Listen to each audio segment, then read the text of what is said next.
Hola chicos, les saluda Isa Castro, tutora de unidad de aprendizaje de la materia de fisioterapia aplicada al deporte. El día de hoy vamos a hablar respecto a la clasificación internacional de la funcionalidad, la discapacidad y de la salud que establece la OMS.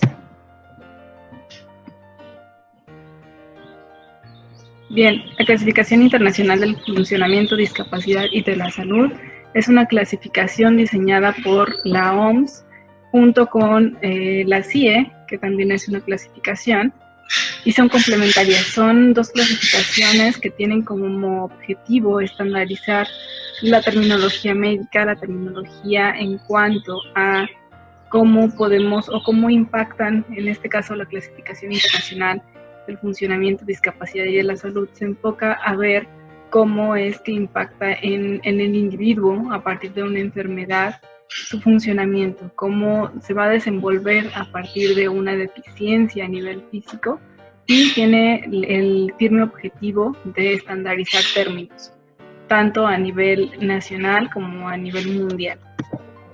Bien, sus principales objetivos, les decía, es proporcionar una base científica para la comprensión y el estudio de la salud y de los estados relacionados con ella, los resultados que deriven de estas enfermedades y los determinantes que causan esta enfermedad. Establece un lenguaje común para describir la salud y los estados relacionados con ella. Y finalmente tiene el objetivo de permitir la comparación de datos.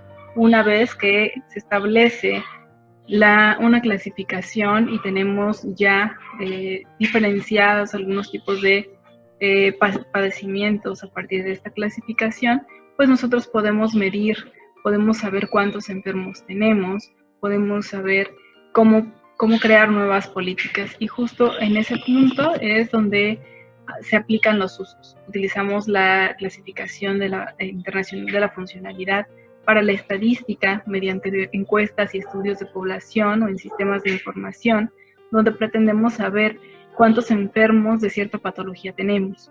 No en balde, en México sabemos que ocupamos uno de los primeros lugares a nivel mundial de obesidad y de diabetes. Esto es posible gracias a esta clasificación internacional de la funcionalidad. En investigación, para medir los resultados, la calidad de vida o los factores ambientales que pueden intervenir en estas enfermedades. Si yo hablo de una enfermedad que tiene un componente ambiental, podría hablar de una enfermedad que se va a localizar en cierta zona a nivel local, de acuerdo a las características propias de este sitio, ¿no? Podemos hablar en cuanto al clima, que ahí va a haber algunas enfermedades que se puedan desarrollar mejor en tal o cual sitio o cual clima. Entonces, pues bueno, parte de la investigación y de los usos que tiene esta clasificación es justo eso. En la clínica, dentro de la valoración, tenemos un estándar. Cuando nosotros realizamos una evaluación por medio de esta clasificación, podemos identificar un padecimiento a nivel personal, a nivel familiar y a nivel sociedad. ¿Cuál es el objetivo? Pues bueno, el objetivo dentro de la clínica es poder estandarizarlo, poder tener una evidencia que me hable de cuáles son las deficiencias a nivel orgánico que está teniendo este individuo y poder llevar a disminuir el impacto con la sociedad. De igual manera, su función también es crear este estándar para que si la persona a la que yo me encuentro atendiendo tiene la necesidad de cambiar de terapeuta por cambio de residencia, en mi caso por un cambio de terapeuta o cambio de médico, pueda hacerlo sin ningún problema y llevarse su evidencia en torno al tratamiento y las valoraciones que ha estado teniendo. Y finalmente, pues en la política social, una vez establecido por medio de la estadística y de la investigación, cuáles son los padecimientos más importantes dentro de una sociedad o dentro de un país, podemos hablar de políticas sociales que tengan como objetivo, que persigan la disminución de estas enfermedades o de los factores de riesgo que lo predisponen. Para esto, pues bueno, la clasificación y la estadística que ya previamente habíamos obtenido de esta clasificación, el ponerle una etiqueta a una enfermedad y poder contabilizar cuántos enfermos tenemos de ella, permite poder tomar acciones para la prevención o para el tratamiento de ella. Bien, este modelo de la CIF, les decía, fue elaborado por la OMS con la intención de conocer cuáles son las afectaciones a nivel orgánico, a nivel personal, cuáles son las dificultades que va a sufrir un individuo y cómo le va a impactar dentro de la familia, cómo va a impactar en su sociedad o en las personas que se encuentran cercanas a ella y cómo va a responder la sociedad ante esto para poder tomar medidas y poder disminuir la cantidad de este impacto. La clasificación internacional de la funcionalidad, ella habla de 3 limitaciones o de 3 conceptos importantes. Divide en deficiencia, discapacidad y minusvalía, cada una con un concepto específico. Ellos hablan de una deficiencia cuando hay una pérdida o anormalidad de la función a nivel psicológico, fisiológico o anatómico. Una deficiencia podría ser algún accidente donde a nivel orgánico estamos teniendo una falla, ya sea de tipo renal, de tipo cardíaco, de tipo respiratorio, incluso de tipo musculoesquelético, cuando hay algún tipo de fractura, algún desgarre que no permite que mi articulación o que mi músculo, cualquier segmento orgánico, cualquier aparato, órgano o sistema esté funcionando correctamente. Podríamos ejemplificarlo con una persona o con un atleta de alto rendimiento que sufrió algún tipo de desgarro muscular o alguna fractura, algún esguince, y está siendo afectado ese sistema locomotor a nivel articular, a nivel muscular o a nivel ligamentario. Entonces, hablaríamos de una deficiencia.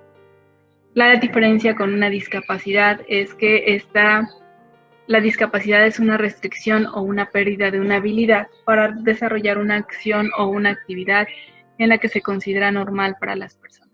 La discapacidad puede ser de tipo permanente o de tipo temporal y va a implicar todo esto que yo como individuo sano puedo realizar y teniendo una deficiencia a nivel orgánico no puedo realizar como lo haría una persona en condiciones óptimas, ¿no? Podríamos hablar de un lesionado medular, de una persona con una amputación, que ven dificultada la deambulación. Un amputado, pues, podría caminar, sí, con ayuda, pero con ayuda de una muleta o con algún aditamento, una prótesis. En el caso de un lesionado medular, definitivamente va a haber una deficiencia para el uso del sistema locomotor, para el uso de los miembros inferiores, a través de los cuales no va a poder lograr esta deambulación y por tanto no va a poder tampoco generar movimientos para el desplazamiento independiente, por lo cual pues va a depender de una silla de ruedas y va a limitar su actividad física. Y finalmente pues vamos a tener una minusvalía en la cual este individuo que padece o que tiene algún tipo de discapacidad va a tener o se va a ver impactado en la sociedad. ¿Cómo lo podríamos ver? Pues bueno, podríamos pensar en una persona que trabaja en alguna oficina o alguna empresa donde la infraestructura no es la correcta para poder desempeñarse.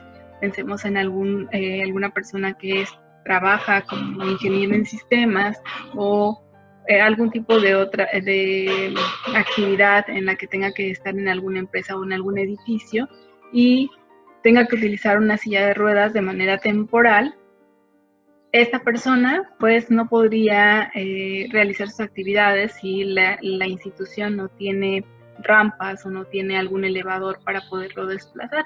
Si él únicamente cuenta con escaleras, pues difícilmente va a poder lograr este acceso. Entonces hablamos de una minusvalía en este punto cuando las capacidades que tiene este individuo no son acordes a lo que en la sociedad puede localizar por los factores ambientales que podemos tener. También en este rubro cuenta la edad y el sexo.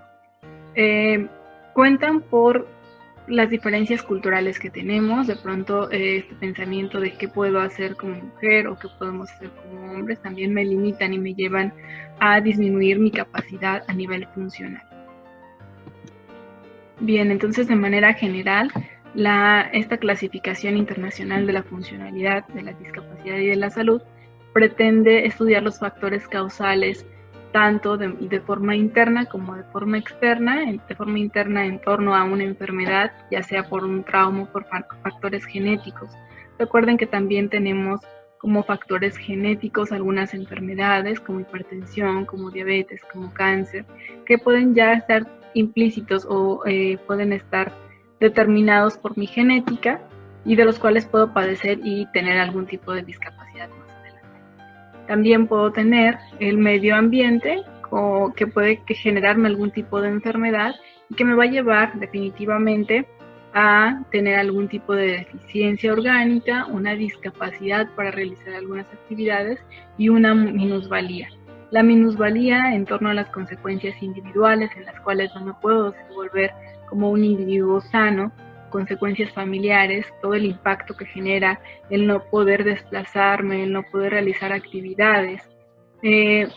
Aquí, por ejemplo, las personas que tienen que utilizar una muleta o que tienen limitación en el desplazamiento, sufren normalmente por esto, ¿no? Dependen ya sea para el baño, para el alimento, para cualquier cosa, dependen de algún tipo de familiar y esta carga emocional que les terminan dejando a los familiares, pues bueno, también es considerada dentro de esta clasificación. Y finalmente las consecuencias sociales, en donde probablemente es difícil insertarme a una sociedad con todas estas discapacidades. Hoy en día la discapacidad pues ha sido un poco más, o permite en la sociedad que hoy tenemos poder insertarnos. Hablamos mucho de integración, hablamos mucho de llevar esta parte de la no segregación, de la no discriminación hacia las personas con discapacidad, y eso nos permite pues tener una mejor adaptación del ambiente para evitar la minusvalía en la medida de lo posible. Son términos que anteriormente se utilizaban de manera distinta, pero que actualmente pues bueno, ya esta clasificación termina por aclararnos qué es una minusvalía, qué es una discapacidad y qué es una deficiencia. Bueno, hasta aquí el video del día de hoy. Espero les sea de utilidad y les pueda ayudar a comprender mejor los términos de los que acabamos de hablar.